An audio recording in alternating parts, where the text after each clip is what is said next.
زمون وینا زمون تن وطن افغان وطن د سرو ګل گلشن وطن افغان وطن د سرو ګل گلشن وطن افغان وطن.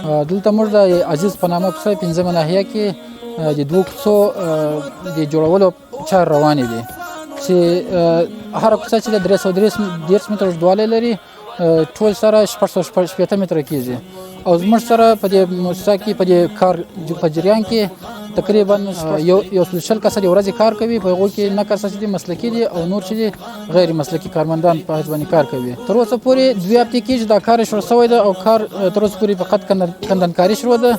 نو دا کار مخته روانه تقریبا 3 میاشتې لپاره دا قرارداد تایید شوی ده. تر کې موږ د چرې چې دا شانس دي دا پاکېدل لغه څخه ورسره کندنکاري ده، لغه څخه ورسره کوم لابراتواري مواد د خاورې سره ګډېږي په خاور ډکېدا لپاره او وروسته بیا کانکریټ پروسه شروع کېږي. دلته زموږ ډېر ګڼ شمېر خلک و چې د بیکارۍ څخه کړېده، نو اوس الحمدلله ډېر کسان مو دلته پر کار اخته دي.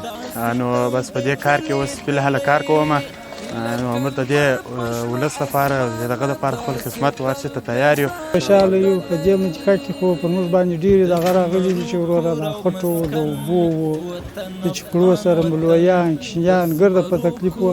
موږ ډېر په خوشحاله یو چې دا کار د موږ د خدمات موږ ته کېږي او زموږ خلک په کار باندې ولې بدله. زموږ ډېر غریب خلک دي، زموږ د کلي د ولس، موږ په دې باندې ډېر خوشحاله یو.